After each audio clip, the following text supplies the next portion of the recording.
On the broadcast every night is incredibly important. The first U2 show really was on this outside here. Oh, right there. Yeah. Hi, I'm Nora O'Donnell, and we go person to person with Bono. Community is at the very heart of U2's music. There was magic, you know, that's all we had. Now streaming on the free CBS News app.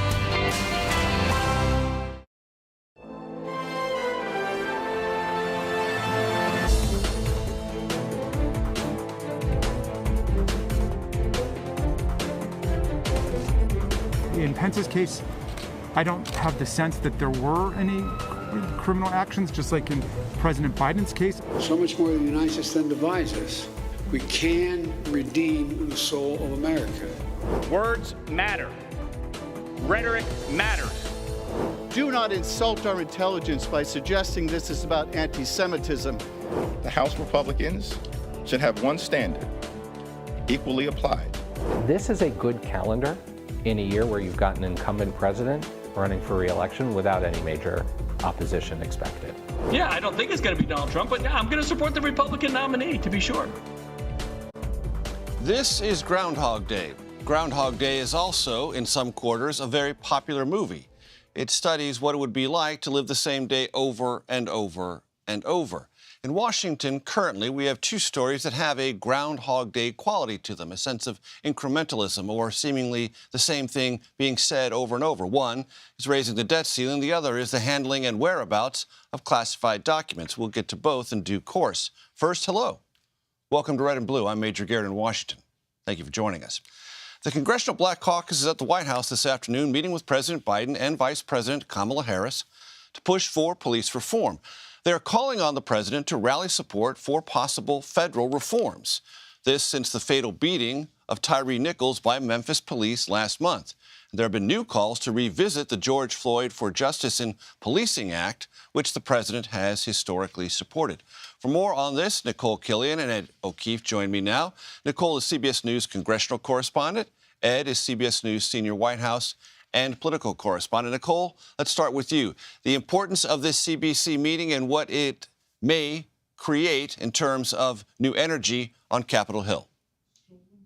That is certainly the hope that the Congressional Black Caucus has. They really are hoping to convince and urge the president to use his bully pulpit, put the full weight of the White House behind conversations to reignite some action around police reform. And while certainly executive action will be part of these discussions, so will legislative solutions. As you mentioned, there have been calls for the reintroduction of the George Floyd Justice in Policing Act, which is something that the Congressional Black Caucus is interested, but they're also interested in bipartisan solutions. I had a chance to speak earlier today with Congresswoman Sheila Jackson Lee, who was at that meeting, and she also attended the funeral of Tyre Nichols this week and spoke to the family, pledging to potentially include his name as part of any legislation that gets put forth. Take a listen.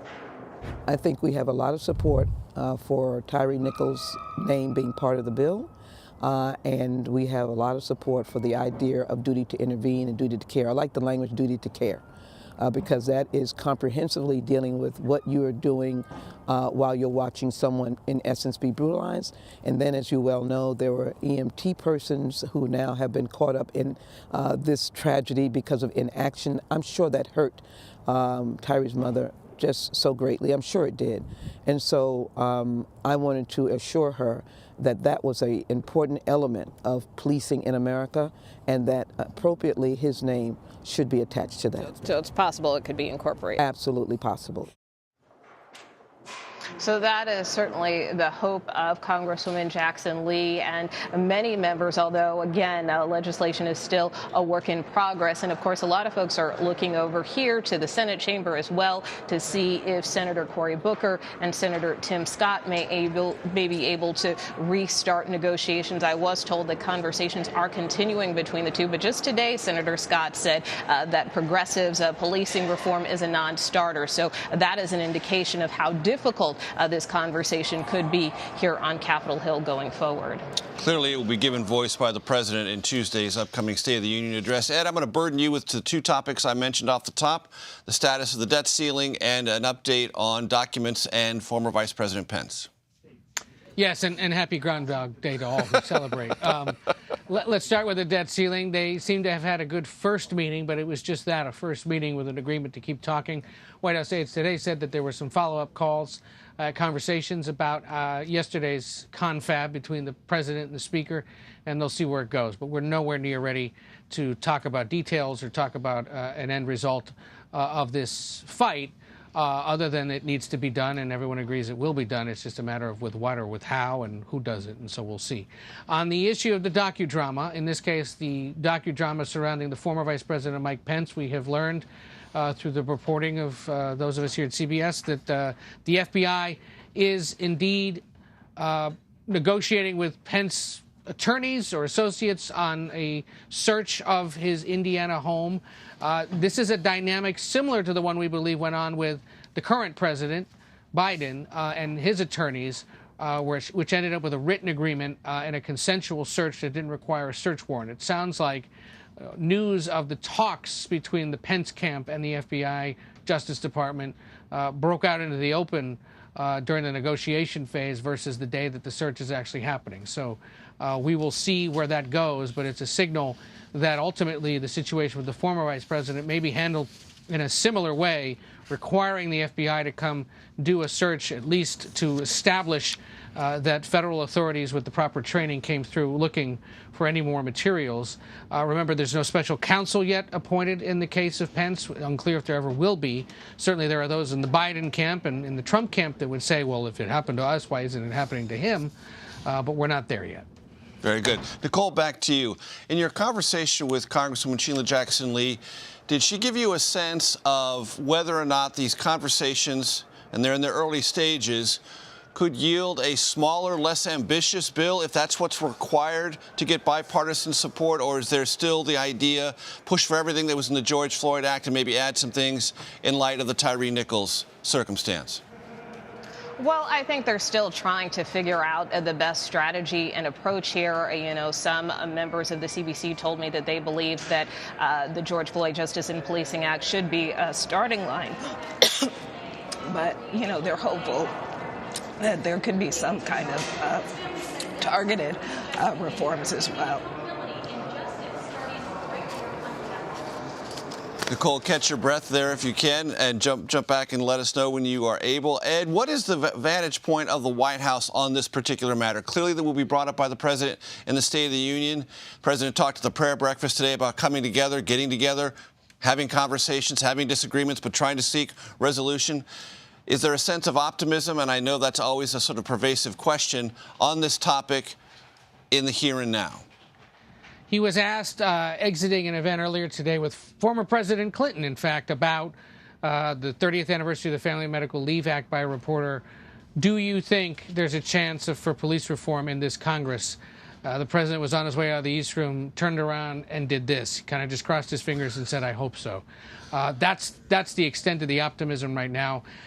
The meeting that's underway with the Black Caucus, I think, is part of what they will use to determine whether it makes sense to keep going big or whether at some point they acknowledge they may have to go smaller. And we should point out, House Republicans have signaled that there is some police reform work they are willing to do, boosting training for police officers, expanding the use and funding for body cameras.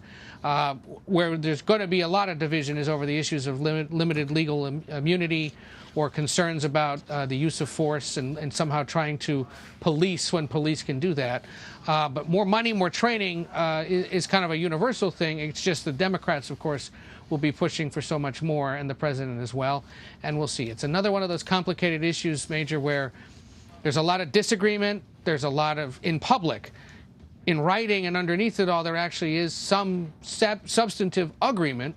And it's just a question of at what point and when and how might something get worked out, or is it one of those issues that's just so intractable and unable to come to a resolution? And I'm going to come back to you in a second, but I do want to thank Nicole for her time. I want to let everyone know that Nicole is fine. She just has to go back to work. Now, Ed, back to you. I was slightly glib in the opening of the program talking about the Groundhog Day quality of the debt ceiling debate, but it's going to be that way for several weeks. We're going to hear more or less the same thing said over and over in slightly different ways. The White House position is we're not going to negotiate over this, but do you believe, or do you have a sense that that is going to be the permanent position, or is it the opening bid subject to reevaluation if, in fact, Republicans could put something specific together and sort of show their own political hands first? Well, if you read the statement the president issued last night, there was something in there that suggests a little bit of both of this, because he said the issue of raising the debt limit is non-negotiable. It's constitutionally mandated, it has to be done, period, end, stop, not negotiable. What he did say is, I'm happy to have a conversation with you about the next budget cycle, where we come up with a plan that cuts federal spending to some extent, just doesn't touch Social Security, doesn't touch Medicare, doesn't touch defense spending in any significant way. And he said, if it brings down the deficit and maintains economic growth, I got no issue with a plan like that. Just show me what it is you'd like to do. And the speaker did walk out of the White House yesterday saying, I think we can have a conversation about a 2-year budget plan that lays out cuts and, sustains everything else. So, okay, in concept, what they're now pushing this to is, we'll figure out the debt limit, but, come September 30th, as we put together a budget for next year, spending cuts and more fiscal responsibility is going to be a big part of it. That should not surprise a Democratic president, that a Republican-led House would want to have that debate. And I think this president most especially understands and appreciates that, and has bragged repeatedly in the last 2 years about taking measures that brought down the deficit anyway. So he's like, you want to keep doing that? Let's keep doing it. Just don't touch economic growth, Social Security, Medicare, or defense spending, which, of course, are all key elements of a budget deal. No doubt. And as you well know, the president's budget will come out in early March, and Republicans who run the House can write their own budget resolution. And if and when they do, perhaps we'll see some specifics. Ed O'Keefe, always a pleasure. Thanks so much. Take care. Democrats are meeting in Philadelphia this weekend to hash out the party's presidential primary calendar for 2024. Why political reporters might be headed to warmer climates next presidential cycle. You're streaming Red and Blue, reporting across the political divide.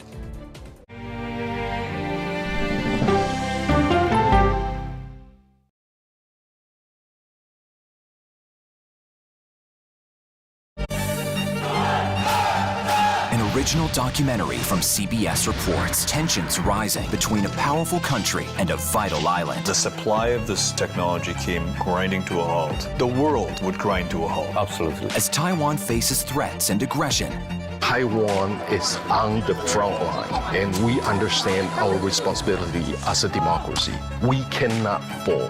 CBS News examines whether they can defend themselves. Putin, Ukraine, China, Taiwan, they are manifestations of the battle between autocracy and democracy. And that is a fight that we're all engaged in. Defending Taiwan, now streaming on the free CBS News app. When weather turns extreme. States from the plains to the northeast are bracing for more than 2 feet of heavy snow. Every second counts. This is a monster winter storm. CBS News and the Weather Channel bring you virtual weather technology so advanced, so real. There's a wrinkle in the forecast, the accumulating ice. You'll have time to get prepared. Take precautions before you head out. Feel the forecast on the CBS Evening News with Norah O'Donnell. Stories that inform. You can be really old at 60, and you can be really young at 85. Inspire. How do we unlock the power within ourselves to be who we want to be? And brighten your day. The best part of fame is making people feel good. Always send the people home happy. Make every day a little more like Sunday morning. Here comes the sun. Stream now on the free CBS News app. An original documentary from CBS reports. The carnage in our nation's schools has become painfully repetitive. Not one more child! School shootings have parents fighting mad. I promised my daughter I was going to fight. It's going to keep on happening. And teachers taking lessons in how to fight back. This is an exercise. We approach it as it's you or them. It shouldn't have to be your teacher's job to protect your life. But will the battle over gun control, people are afraid that they're going to lose their gun rights altogether, be the hardest lesson of all? The exercise, you're having to shoot at an adult. Are you prepared to have to kill one of your students? Guns in the Classroom, now streaming on the free CBS News app. Welcome back to Red and Blue. I am Major Garrett. The Democratic National Committee winter meeting takes place this weekend. The DNC is poised to make South Carolina the first state in the presidential nominating calendar in 2024, ending Iowa's 50-year reign as the leadoff state with its caucuses. CBS politics reporter Aaron Navarro caught up with South Carolina Chair Trav Robertson about the move. Let's listen. Well, the people of South Carolina, especially those of us who vote in the presidential primaries, we're ecstatic. The simple truth is something like this not only transforms the manner in which we nominate our presidential candidate, but it also transforms South Carolina. The impact that this will have from a political nature, but also an economic nature, can't be oversold or understated. And we're prepared and we're ready. And I think it is really a tribute to a lot of things, but most importantly, the fact that we've run pretty good elections in our state, and we're excited about it. So just to put this in perspective, Iowa and its caucuses were first, then New Hampshire was the first in the nation primary. Both of those would move away so South Carolina could go first. That is a big change. And for more on that, let's bring in Aaron Navarro and Antoine Seawright, CBS News political contributor and Democratic strategist. That's Antoine. You already know who Aaron Navarro is. Aaron, you talked to Mo Alethe, former DNC spokesman, about this calendar change. It's already been approved by the Rules and Bylaws Committee. Let's hear what Mo had to say. The committee have said publicly that this is a good calendar in a year where you've got an incumbent president running for re-election without any major opposition.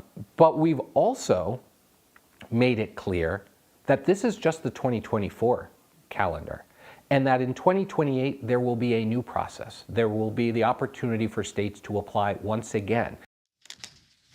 So, Aaron, based on your conversations this week, where does this stand? Hi, Major. Thanks for having me. So right now, it is expected that the full DNC will pass the calendar that Biden wants. South Carolina first, as you said, Nevada and New Hampshire after that, followed by Michigan and then Georgia.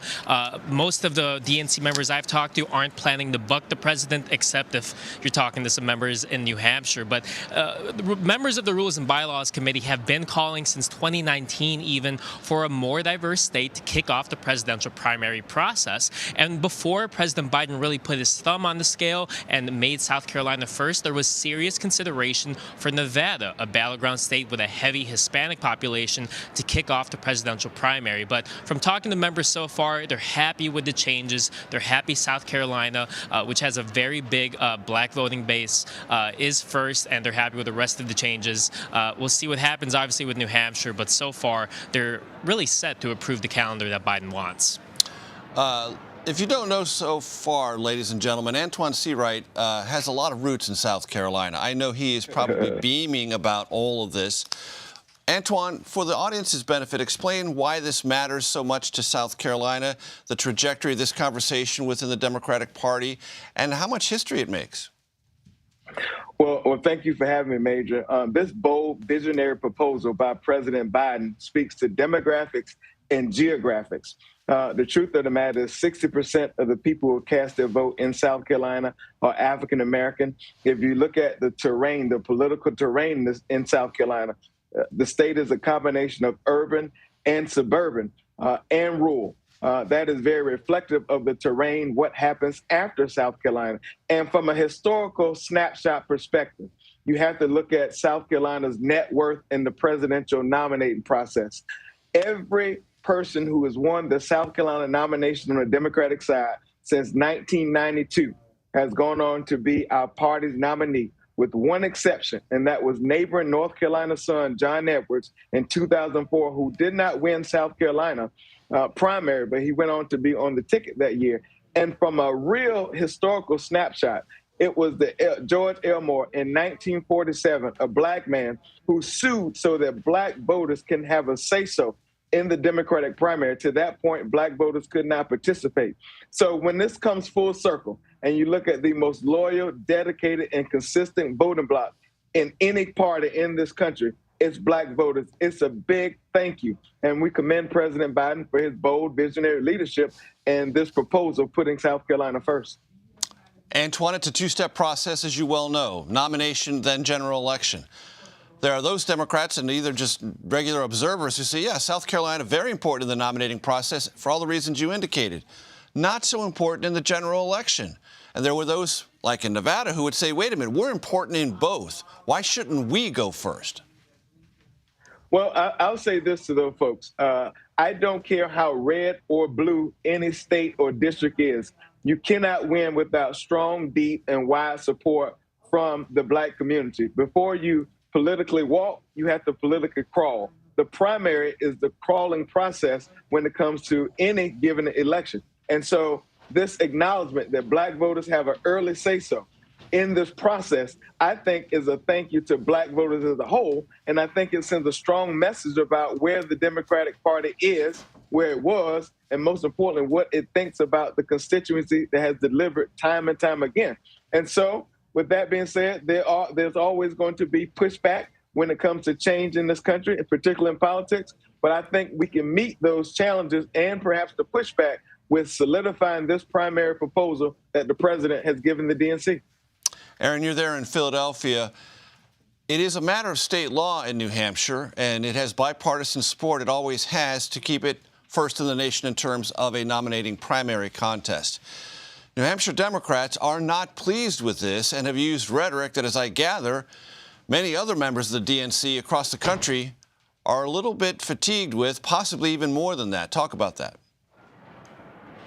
Yeah, so Mo Alithi, who you played the clip of before, has talked about how he doesn't want New Hampshire's century-old law to essentially hold changing the primary calendar, quote, hostage. And talking to members here, they're happy with South Carolina going first, but they're also happy with Georgia, which has a very growing, diverse demographics, especially around the Atlanta area. They're happy with that being put in the window. They believe this window better reflects the voter base, the diversity of the Democratic Party. Now, I'll mention, in addition to New Hampshire, Georgia has some potential troubles on the way, too. They still have to comply and get the primary date moved up. Republicans there, Governor Kemp has said he doesn't want to do that. The Secretary of State says if the RNC will punish Georgia for doing that, they don't want to do that. So it is possible Georgia is left out of the mix. But just from talking to members here, they support this calendar regardless on if New Hampshire decides to play ball or not.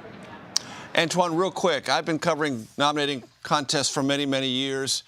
There'd been a conversation among Democrats about Iowa and New Hampshire for quite some time. Do you think, very quickly, if Iowa had had not so many problems with this caucus in 2020, this would not be possible? Meaning the Iowa problems created an opening, an impetus for change, and with it, that was moved and New Hampshire was moved, and the president could reward South Carolina rapidly. There's been discussions for some time, Major, as you probably know, about rearranging the primary calendar so it's more reflective of the ever-changing demographics in our party. And I think this proposal, Iowa's issues in 2020, just gave validation to that. You won't find anyone in our party who will not disagree with the fact that the road to heaven and the White House runs through South Carolina. And I think time and time again, South Carolina has demonstrated that.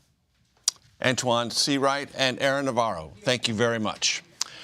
Former President Trump is not committing to backing the 2024 GOP nominee if he doesn't win the nomination contest. On conservative radio host Hugh Hewitt's show this morning, the former president railed against Florida Governor Ron DeSantis, who many expect to mount a 2024 bid. Trump claimed once again that DeSantis only became governor because of his endorsement. Trump also lashed out at other potential 2024 candidates, including former Secretary of State Mike Pompeo and former South Carolina Governor and UN Ambassador Nikki Haley. Both, as you might have already gathered, were members of Trump's cabinet. Here's what Trump had to say when asked if he would support the 2024 GOP nominee. It would depend. I would give you the same answer I gave in 2016 during the debate. It would have to depend on who the nominee was. Former Maryland Governor Larry Hogan, himself a possible 2024 GOP candidate for president, responded to Trump. In a tweet, he said, "To be clear, my position on Trump hasn't changed. Trump won't commit to supporting the Republican nominee, and I won't commit to supporting him. As I have repeatedly said, I fully expect to support the Republican nominee, who I don't believe will be Trump." Speaking of 2024, former House Speaker Nancy Pelosi is already making an early endorsement for that election cycle, though not for president. Find out who the congresswoman is backing in a key race in California next. You are streaming Red and Blue.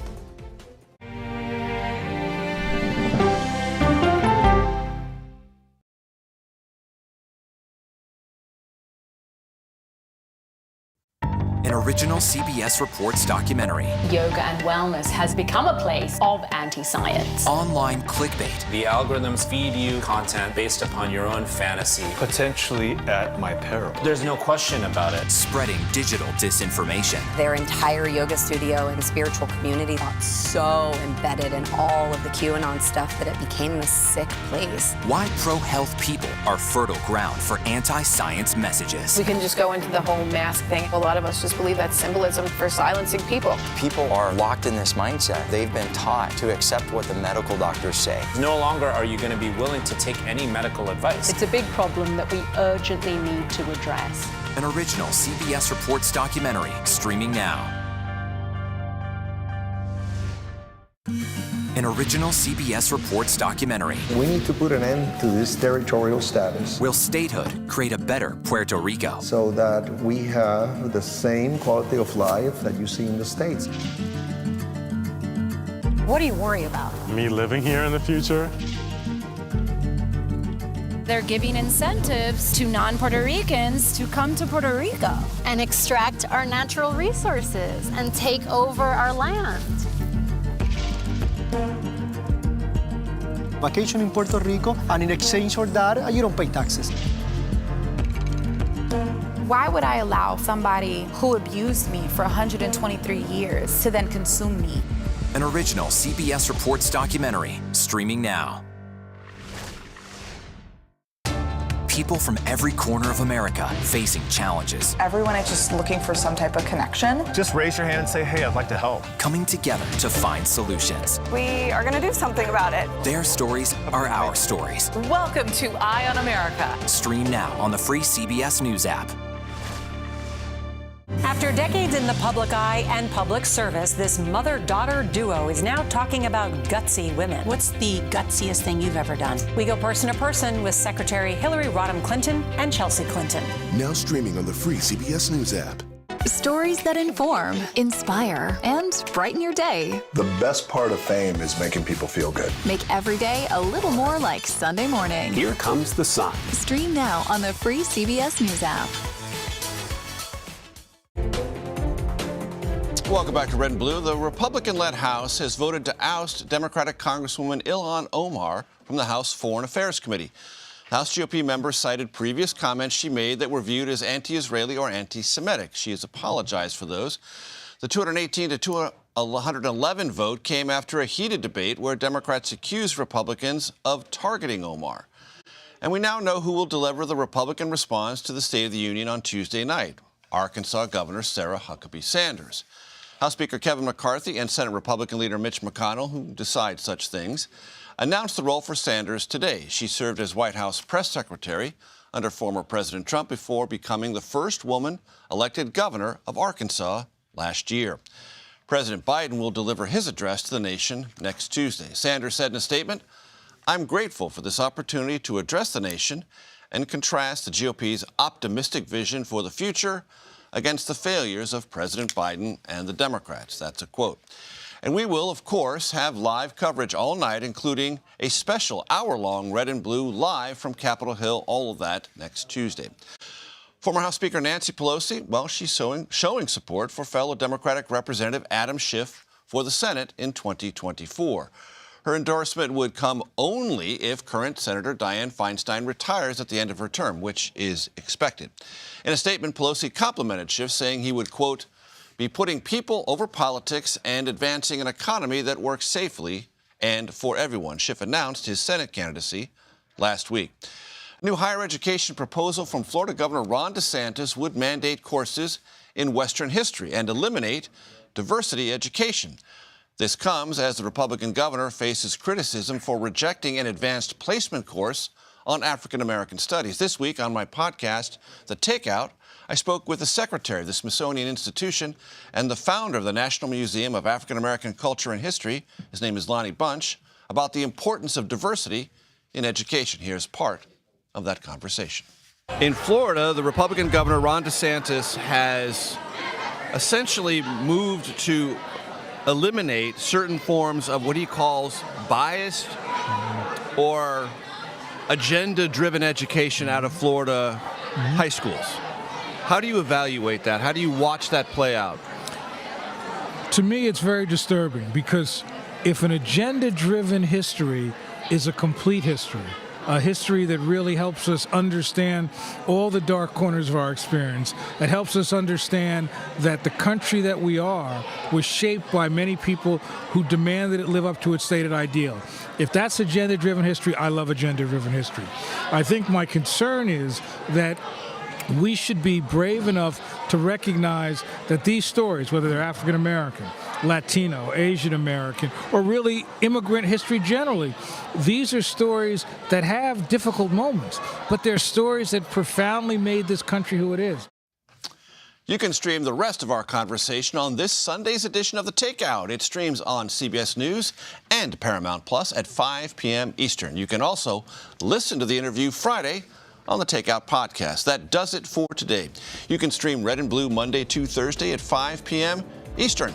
And here's a reminder, previous episodes of the program are available anytime you want to see them on the CBS News website. All you have to do is head to cbsnews.com/red and blue.